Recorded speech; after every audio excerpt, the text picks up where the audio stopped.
Oké, daar zijn we dan weer. Ik zeg even omdat die mensen nu op de telefoon zijn.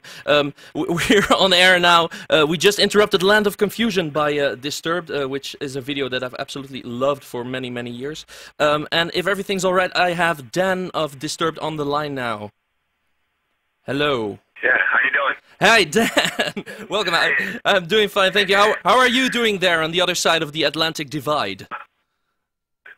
I'm doing great. Just sitting here at home in Chicago right now. Oh, Chicago. Let's ask how the weather is. How is the weather right now in Chicago? It's been pretty nice.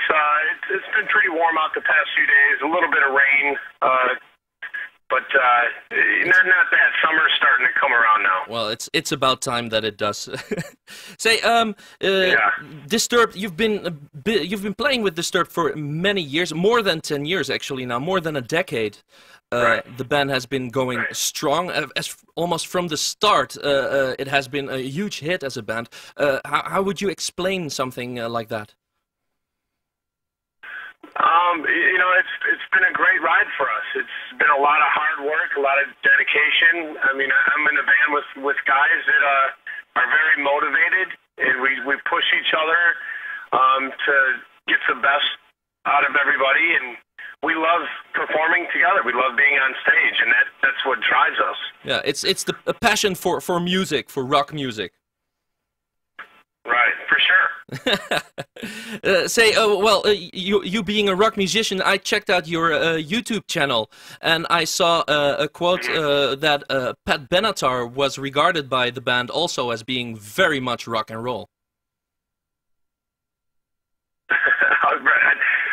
I heard about that clip. I didn't see it, but yeah, I know that obviously Pat Benatar, she was kind of this short little woman that had so much power to her and so much conviction in what she was doing, and I had to respect her for that. She fronted a rock band back then, and she was had an attitude with her delivery.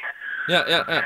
So, and the Sickness is being released now in a 10th anniversary edition, because the album was originally released 10 years ago. How do you look back on that album? I'm still a bit in shock that the past 10 years, looking back, it seems like it went by fast for me now. But I'm very proud of that album. It obviously is the one that put us on the map. It just came out, the right songs at the right time, and everything just seemed to work out good for us on that. And it helped us build our career off of touring hard off of that album and just finding a fan base that connected with those songs. Yeah. Well, you've had constantly albums released that were almost all, well, practically all, no, they were all huge hits, immediately rising high in the Billboard charts. Is there something that you haven't achieved yet with the band that you would like to achieve still? I just still like that challenge of pushing ourselves and trying to evolve and trying to be creative and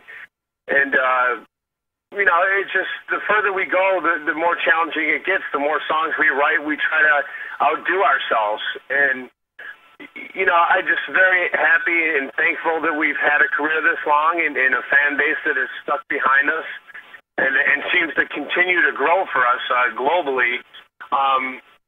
It's a nice accomplishment there. I mean, anything that comes along on top of that is bonus, but for us to maintain a career this long and still going strong, that's a great accomplishment right there. Yeah, because, well, obviously 10 years ago when you started out, you were all 10 years younger, and then everybody who starts out has this youthful naivety that gives extra power to do something. Is after 10 years, do you feel that young people are taking over rock and roll, or is it still your playfield?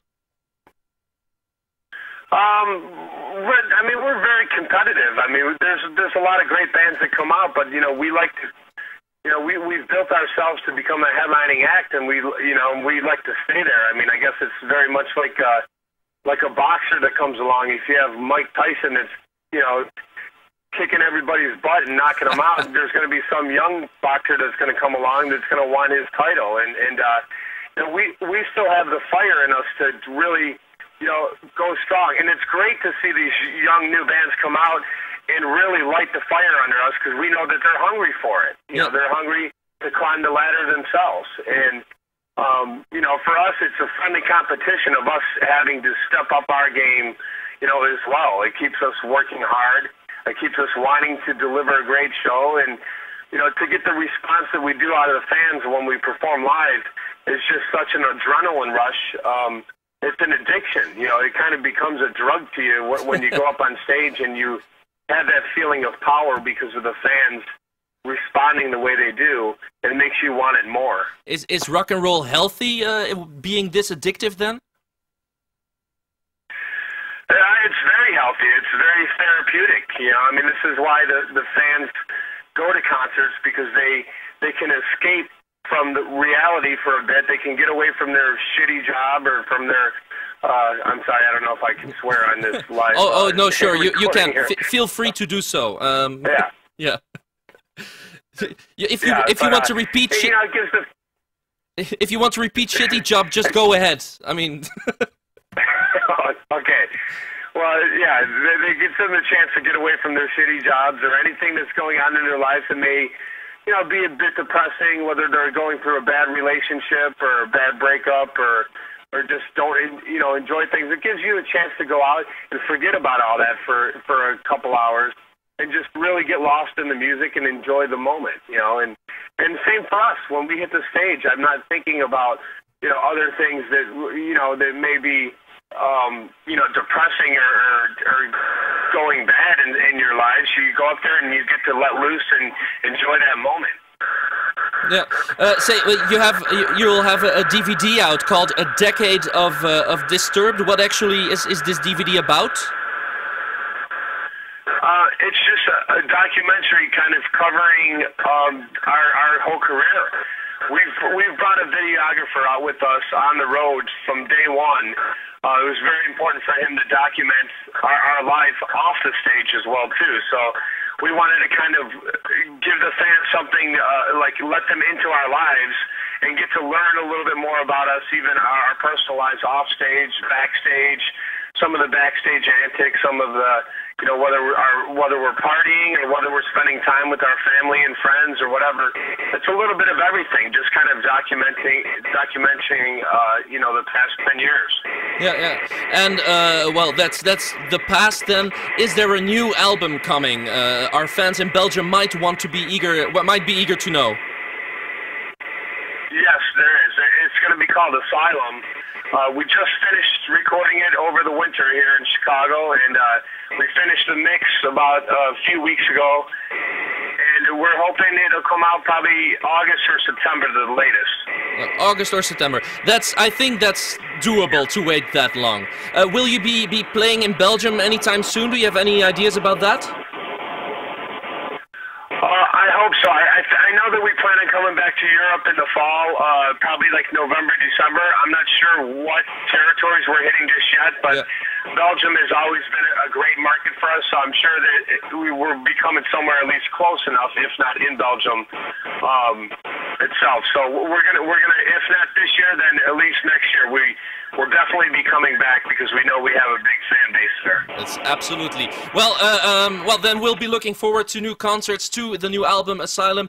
For people who are watching right now who would like to learn about the music that Disturbed has made, there is a sampler compilation out which has portions of different stages of their career to get to know them. Well, and I would like to thank you a lot to call us and well, that we could have the discussion with you. Sure, thank you very much. Have a great time in Chicago still. Bye-bye. Bye, take care. Bye. Bye. Zo, eens kijken. Dat is even spannend. Dat was Dan van Disturbed. Ja, dat was Dan van Disturbed. Ik denk dat we afgelegd hebben ook. Dan van Disturbed, gewoon live hier bij Junk TV. Ik kijk even naar Joris. Gaan we er gewoon nog de sickness achteraan gooien? Kwestie van het helemaal af te maken? Ja, dat doen we dan gewoon nog één keertje dan Disturbed. En daarna zit Wango Tango er echt op. Dus gewoon meteen na die videoclip is het gedaan. Dankjewel dat je gekeken hebt en dat jullie nog even dit spontane live moment hebben meegemaakt. Dan van Disturbed was dat. En dit is Disturbed met The Sickness.